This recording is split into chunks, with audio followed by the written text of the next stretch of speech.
नमस्कार, मैं दीपक शर्मा और मेरे YouTube मंच पर आपका स्वागत। दोस्तों, अगर मोदी जी का सबसे मजबूत किला ही सबसे कमज़ोर होने लगे तो फिर मोदी जी तीसरी बार सरकार कैसे बनाएंगे। और मैं बात कर रहा हूं मोदी के सबसे मजबूत किले उत्तर प्रदेश की, जिसने 2019 और 2014, जी हाँ 2014 में जिसने मोदी जी को 71 सीटें दी 80 में से, और फिर 2019 में 62 सीटें दी और मोदी जी के सर पर ताज रखा जिस उत्तर प्रदेश ने, वही उत्तर प्रदेश आज मोदी के लिए फंसता चला जा रहा है। और मैं कहूंगा, अगर यूपी की बात होगी कि यूपी सिर्फ मोदी की वजह से नहीं फंस रहा है, यूपी योगी वर्सेस शाह की कोल्ड वार में फंसता जा रहा है। UP Gujarat lobby versus Gorakhpur lobby इस जंग में फंसता जा रहा है। और यूपी बीजेपी के नाराज कार्यकर्ता और उनमें आपसी खींचतान और जंग में फंसता चला जा रहा है। जी हाँ, जो तलवारें खींची हुई हैं काडर के बीच में, पदाधिकारियों के बीच में, और जो नौकरशाही, पुलिस, यहां तक कि पार्टी का संगठन पूरी तरह से दो खेमों में बटा है।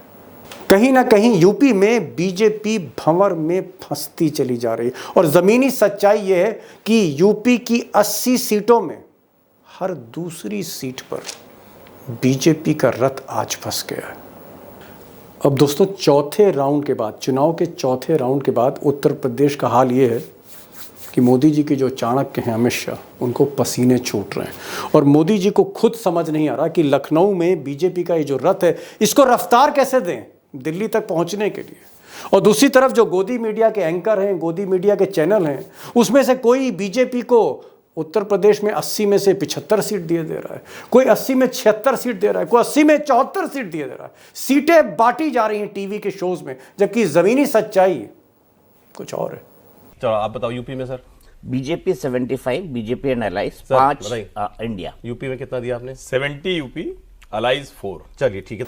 अब दोस्तों, 24 घंटे आप जब भी टीवी खोलते हैं या अखबार देखते हैं तो इसी तरह की बातें आपको सुनाई पड़ती हैं। कोई 74 सीट दे रहा है उत्तर प्रदेश में बीजेपी को, कोई 75 सीट दे रहा है, कोई 300 पार करा रहा है, कोई 350 पार करा रहा है, और कोई एंकर कह रहा है कि 400 सीटें मोदी जी के आने वाली हैं। लेकिन आज मैं आपको यूपी की सच्चाई से रूबरू कराना चाहता हूं। अगर आज की स्थिति अगर आप देखें तो उत्तर प्रदेश में अब सिर्फ लास्ट 3 राउंड्स बचे हैं, 3 फेज़ बचे हैं, 5वां, 6ठा, 7वां। 5वां फेज़ 20 तारीख को है, उसके बाद 6ठा जो है वो 25 को है, और उसके बाद जो आखिरी फेज़ है, जो मोदी जी का फेज़ है, जहां बनारस की सीट है, वहां पर वोटिंग 1 जून को होनी। यानी आप कह सकते हैं 20 से 1 जून, 10-11 दिन में उत्तर प्रदेश का जो चुनाव है वो लॉक होने जा रहा है। कुल 41 सीटें बची, 41 सीट्स बची हैं, और हर सीट का मैं आज आपको ब्यौरा देने जा रहा हूँ, डेटा देने जा रहा हूँ, एक्सपर्ट्स होंगे। इन 41 सीटों में, जी हाँ, आपको जान के आश्चर्य होगा कि 41 में से 26 सीटें ऐसी हैं जो बुरी तरह फंसी हुई हैं। यानी बीजेपी इसे इन सीटों को हारेगी या जीतेगी, बीजेपी को खुद नहीं मालूम। और हो सकता है कि 41 में से तकरीबन 1.5 दर्जन से ज़्यादा सीटें बीजेपी के हाथ से निकल जाएं, मोदी जी के हाथ से निकल जाएं। और अगर उत्तर प्रदेश मोदी जी के हाथ से निकलता है, या ओवरऑल 80 सीटों में अगर मोदी जी 55 पर आते हैं, 56 पर आते हैं, तो एक बात फिर तय है कि ये जो रथ है उत्तर प्रदेश में मोदी जी का, शायद ये दिल्ली ना पहुँच पाए। जी हाँ, दिल्ली ना पहुंच पाए। ये भी आज मैं एक्सपर्ट की मदद से आपको बताऊंगा। और ये भी बताऊंगा कि अगर मोदी जी 230 पे फंस गए तो फिर खेल क्या होने जा रहा है। ऐसा तो नहीं है मोदी जी की जगह किसी और को आरएसएस प्रधानमंत्री का दावेदार बनाते। तो दोस्तों, आज के शो में 2 खास मेहमान होंगे, एक्सपर्ट होंगे। हमारे साथ अशोक वानखेड़े टाइगर होंगे और डेटा जर्नलिस्ट अभिषेक कुमार होंगे, जो सारा डेटा उत्तर प्रदेश का आपके सामने रखेंगे। और एक ही बड़ा सवाल है, वन बिग क्वेश्चन, जिसका आज जवाब आपको मिलेगा कि योगी और अमित शाह की ये जो कोल्ड वार, ये जो जंग है, क्या इस जंग ने उत्तर प्रदेश में बीजेपी का सत्यानाश कर दिया है? क्या सत्यानाश हो गया बीजेपी का इसी जंग में, और इसी जंग की आग में कि कहीं ना कहीं बीजेपी के अरमान झुलस रहे हैं, मोदी जी के अरमान झुलस रहे हैं? Big question of 2024। सीधे चलते हैं अशोक वानखेड़े और अभिषेक कुमार के पास। मेरा पहला सवाल टाइगर से, टाइगर, उत्तर प्रदेश में तो आपका दफ्तर है, उत्तर प्रदेश में ही रहते हैं आप, वहीं रहते हैं आप। उत्तर प्रदेश का ही आज सवाल कर रहा हूं, आज महाराष्ट्र नहीं पूछ रहा मैं आपसे, आज मध्य प्रदेश नहीं पूछ रहा, आज उत्तर प्रदेश पूछ रहा हूं। मुझे सीधे सीधे टाइगर शुरू में ही बता दीजिए, क्या योगी और मोदी की 4 जून को योगी रहेंगे या 4 जून को मोदी रहेंगे? इस जंग ने, इस कोल्ड वार ने सत्यानाश कर दिया है उत्तर प्रदेश में बीजेपी का। यकीनन सत्यानाश कर दिया है पूर्ण रूप से। और जो अभी आप बता रहे थे ओपनिंग रिमार्क्स में कि अमित शाह जी ने अब सीट बाय सीट बची हुई 40 सीटों पे मार्किंग कर दी है, हुजूर बहुत देर कर दिया आते आते। क्या ये 6 महीने पहले से होना चाहिए था, ये कोल्ड वॉर 6 महीने पहले से था। ये बार बार ये हो रहा था कि क्या योगी आदित्यनाथ दिल खोल के साथ देंगे, या योगी आदित्यनाथ के पक्ष में ये बात आ जाती है कि बीजेपी आधे पे सिमट जाए। 30 सेकंड लूंगा, यदि मुझे एक कहानी बताने का प्रयास मदद कर दोगे। बता दीजिए शुरू में ही कहानी बता दीजिए। कहानी यह है कि एक गुजरात का शेर पानी ढूंढते ढूंढते उत्तर प्रदेश आ गया और एक कुएं में पानी देखते हुए वो कुएं में फिसल के नीचे गिर गया। 80 फीट का कुआं है, जोर जोर से शेर गुहार लगा रहा कि मुझे बाहर निकालो, बाहर निकालो। एक साधु बाबा भगवा पहने हुए पास से जा रहा था, उसने देखा कि एक जानवर पड़ा हुआ है, उसने नीचे देखा तो शेर था। अब उसको दया आई, ये शेर पानी में डूब के मर जाएगा, इसको बाहर निकालना जरूरी। उसका दूसरा मन कहे कि यदि इसको बाहर निकालेगा तो ये आपको खा जाएगा। शेर को बाहर निकाल के खुद उसका खाद्य बनने के बजाय ऐसा क्या किया जाए कि शेर भी बचे और मैं भी बचूं। तो उन्होंने क्या किया, 80 फीट के कुएं में 40 फीट की सीढ़ी फेंक दी। ओहो, ताकि शेर 40 फीट पे आके रुक जाए तो पानी में डूबे नहीं और बाहर नहीं आए, तो ये साधु भी जिंदा रहे। उत्तर प्रदेश की 80 सीटों से इसको जोड़ के ना देखे। नहीं, मैं तो जोड़ के देख रहा हूं। ये जो 80 सीटें बता रहे हैं आप, क्या ये जो सीढ़ी है 40 फीट की, ये योगी जी ने डाली है और शेर क्या ये मोदी है? यकीनन डाली है दीपक भाई। इतने दिन से हम कह रहे हैं राजपूतों का उठाव, अधिकारी देखिए, पूरा ब्यूरोक्रेसी स्प्लिट हुई है आजकल यूपी में। एक ब्यूरोक्रेसी सीधा लॉयल टू दी लखनऊ और दूसरी ब्यूरोक्रेसी लॉयल टू दिल्ली। तो जो लखनऊ वाली ब्यूरोक्रेसी है उनको बोला गया है कि गो स्लो, आराम से, जैसा होना है होने दो जी। आपको टाइगर एक बात आज मैं खुलकर कहने जा रहा हूं और बिना आपकी इजाजत के। मैं एक चीज जानता हूं कि आप विदर्भ के रहने वाले हैं, और अगर दिल की बात नितिन गडकरी किसी से कहते हैं तो वो अशोक वानखेड़े से कहते हैं। क्या ये बात सही है कि 4 जून को प्रचंड बहुमत के साथ अगर मोदी आते हैं तो योगी की छुट्टी होगी, गडकरी के आदमी की उत्तर प्रदेश से छुट्टी होगी? योगी की छुट्टी होगी, गडकरी की छुट्टी होगी। गडकरी मार्गदर्शन मंडल में भेजे जाएंगे, लिख लीजिए मुझे, यदि 370 पार का आंकड़ा आ गया तो। और योगी जी का तो जाना तय है, क्योंकि अब बागडोर अमित शाह जी के हाथ में है दीपक भाई, मोदी जी के भी हाथ में नहीं है। अब मोदी जी स्वयं अमित शाह जी के हाथ में है।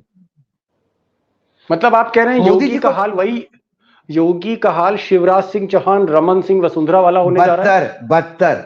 वो तो सेरेमोनियल तरीके से निकाले गए थे, उनका टेन्योर खत्म हो गया था, उनको फिर से चांस नहीं दिया गया था।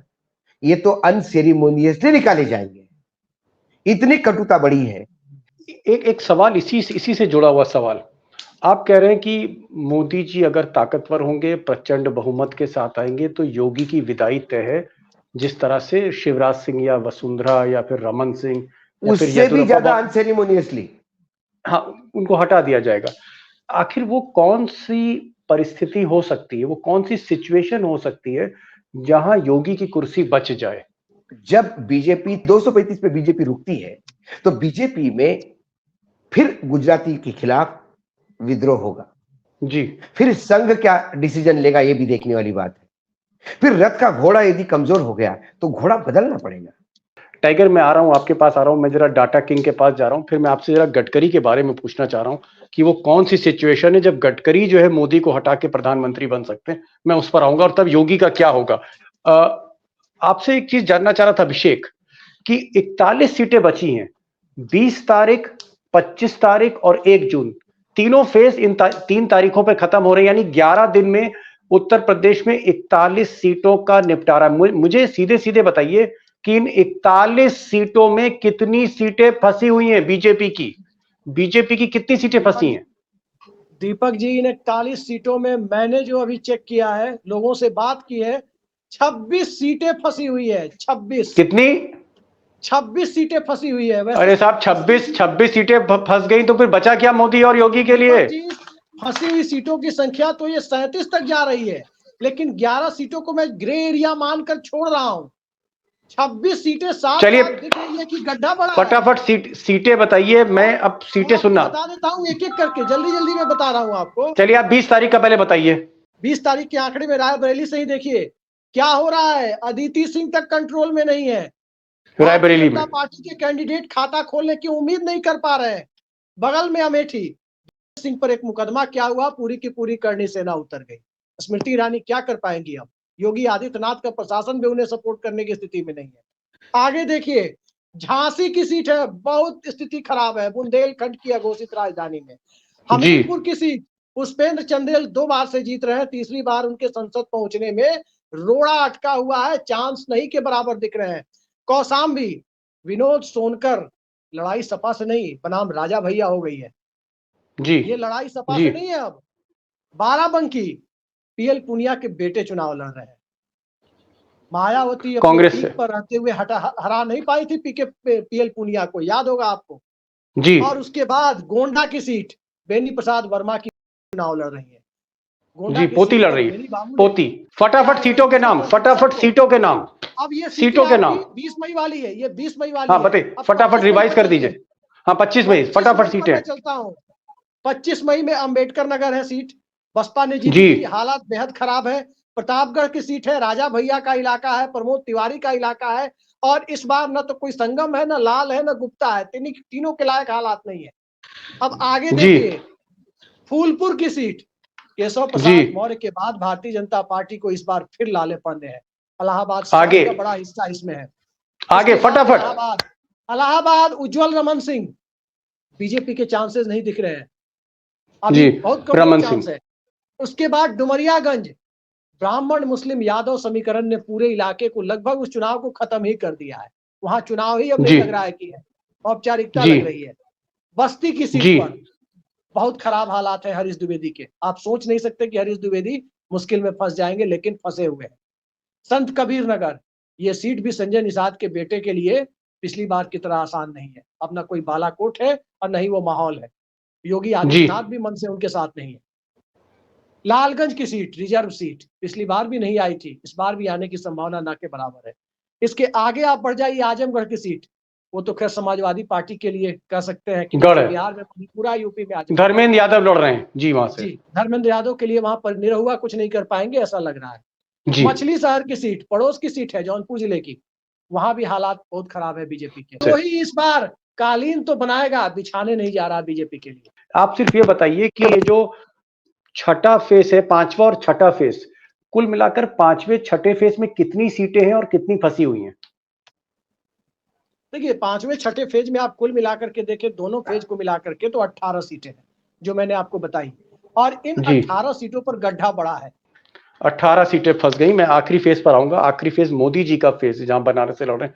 टाइगर, एक जो सवाल आपसे करना मैं भूल गया पिछली बार, सवाल ये है कि आप कह रहे हैं कि 235 पर रथ अटक रहा है, 240 पर रथ अटक रहा है।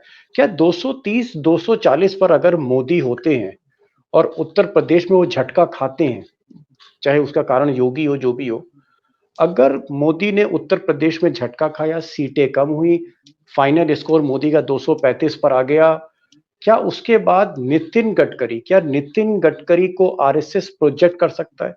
क्या नितिन गडकरी को बीजेपी के अंदर से लोग सपोर्ट कर सकते हैं? क्या नितिन गडकरी को नीतीश कुमार जैसे लोग या नायडू बाबू जैसे लोग सपोर्ट कर सकते हैं? क्या उनके पीछे महाराष्ट्र की लॉबी आ सकती, शरद पवार, उद्धव ठाकरे? क्या नितिन गडकरी के चांसेस बन रहे हैं? देखिए, यदि 230 235 पे बैठती है तो आपको कम से कम 50 सीटें और लेनी पड़ेगी। ये 50 सीटें आएगी कहां से? कौन देगा 50 सीटें आपको? ये बीजेडी भी अकेला नहीं दे सकता, चंद्रबाबू नायडू भी नहीं दे सकता। चंद्रबाबू नायडू की खासियत तो जिसके साथ चुनाव लड़ती उनका साथ कभी नहीं देते। तो ऐसे में एनडीए के गठबंधन में है कौन? एकनाथ शिंदे है 13 सीट के साथ, जिसकी 3 सीटें नहीं निकल रही है। उसके बाद एनडीए के गठबंधन में कौन है? जनता दल यूनाइटेड। अब तो अभिषेक बाबू बता पाएंगे कि उनको रात को ही पता नहीं कि सुबह कहाँ होंगे वो, नीतीश कुमार। ऐसे में एक नया एनडीए का कुनबा बनाना होगा अक्रॉस द पार्टी लाइन, जिसके संबंध है। कौन लोग हैं जो अक्रॉस द पार्टी लाइन संबंध है? राजनाथ सिंह एक है, क्योंकि पुराने अध्यक्ष रह चुके हैं, उनके टाइम पे भी उन्होंने काफी लोगों से बातचीत की है। एक राजनाथ सिंह है और दूसरे गडकरी। अब इन दोनों में से कौन ज्यादा सीटें एडजस्ट कर सकता है? एक एडवांटेज ये है कि यूपी की जो बीजेपी की सीटें तो बीजेपी की रहेगी। समाजवादी पार्टी राजनाथ के नाम पे समाजवादी पार्टी बीजेपी के साथ कभी नहीं आएगी। लेकिन महाराष्ट्र की 48 सीटों में से 48 सीटें गडकरी के पीछे खड़ी हो सकती है मराठी अस्मिता को लेके। जब राष्ट्रपति चुनाव हुआ और राष्ट्रपति चुनाव में प्रतिभा पाटिल के पीछे शिवसेना से लेकर सारे लोग खड़े हो गए थे, तब बाला साहब ठाकरे भी जिंदा थे। उन्होंने कहा कि नहीं, इस बार गठबंधन को मैं नहीं मानूंगा, क्योंकि यह मराठी अस्मिता का सवाल है। यदि पहली बार मराठी प्राइम मिनिस्टर कोई बन रहा है तो फिर 48 सीटें वो पीछे खड़ी हो जाएगी। आपको 50 सीटें की दरकरार है। 48 में से सपोज कांग्रेस की आप 10 सीटें छोड़ दो, 30 सीटें 40 सीटें 10 सीटें छोड़ भी दी तो 38 सीटें तुम्हारे साथ है। ममता बनर्जी पूरी की पूरी अपनी टीम लेके साथ आ जाएगी। जी, तो आपको लगता है कि शरद पवार नितिन गडकरी के लिए बाहर बैटिंग करने के लिए तैयार हो जाएंगे? एक सिचुएशन, अगर आपको लगता है 230 पर मोदी जी आ रहे हैं, आप कह रहे हैं कि वहां पर नितिन गडकरी के चांसेस ब्राइट हो सकते हैं, क्योंकि मराठी अस्मिता के नाम पर उद्धव ठाकरे और शरद पवार नितिन गडकरी को प्रोजेक्ट कर सकते हैं। अगर उनको लगेगा कि अगर इंडिया की सरकार नहीं बन रही है तो कम से कम नितिन गडकरी को बनाओ, मोदी को ना बनने दो। ऐसी स्थिति में अगर अमित शाह अड़ंगा डालते हैं, may be ED, CBI, income tax, या अडानी अंबानी आते हैं जी। दीपक भाई, जब आपके पास नंबर नहीं होता आप शक्तिहीन होते हैं। जब अडवाणी जी के पास नंबर था तो यही लोग, अमित शाह और नरेंद्र मोदी जी, अडवाणी जी के सामने बैठा भी नहीं करते थे, हाथ पीछे करके खड़े होते थे। ये अडवाणी जी की ताकत मैंने देखी। और जब अडवाणी जी चुनाव में नंबर नहीं इकट्ठा कर पाए तो उन्हीं अडवाणी जी के घर पे मैंने पत्थर फेंकते हुए वही हाथ देखे थे जो उनको सलाम करते थे। समझ गया टाइगर, आप कह रहे हैं कि अगर मोदी की गिनती गड़बड़ाई तो फिर कोई साथ देने वाला नहीं। मैं आ रहा हूं आपके पास, लास्ट क्वेश्चन, लास्ट कमेंट। लेकिन अभिषेक, जरा मोदी जिस राउंड में है, मोदी की जो बनारस सीट है आखिरी फेज में, आप जरा मोदी जी के जो फेज है, यानी phase number 7, the last phase of UP, उसकी क्या स्थिति, कितनी सीटें फंसी हुई हैं लास्ट फेज में उत्तर प्रदेश में? दीपक जी, आपने कहा लास्ट फेज बताने के लिए कि मोदी जी जिस राउंड में है, मुझे लगता है मोदी जी अब 4 फेज के बाद किसी राउंड में नहीं है। उनकी सीट फंसी हुई है बनारस, और उसी पर आते हैं। इस इलाके में 8 सीटें, आखिरी चरण में बीजेपी की 8 सीटें, साफ साफ लग रहा है कि बड़ा गड्ढा होने जा रहा है।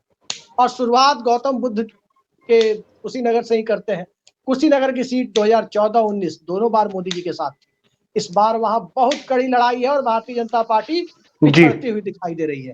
पड़ोस में देवरिया, शशांक मणि त्रिपाठी बनाम कांग्रेस के अखिलेश प्रताप सिंह, सूर्य प्रताप शाही अलग नाराज, और कथित ठाकुरवाद वो अलग अपना फैक्टर दिखा रहा है। ये सब काम कर रहा है वहां पर। उसके बाद बांसगांव की रिजर्व सीट, कमलेश पासवान का विरोध किसके इशारे पर हो रहा है उनके इलाके में, ये सबको पता है। इसके बाद आप देखिए घोसी की सीट, बसपा जीती थी पिछली बार, और इस बार राजीव राय जैसे मजबूत कैंडिडेट है सपा से, हर तरह से धनबल से, हर तरह से सक्षम है, जनबल और धनबल दोनों तरीके से।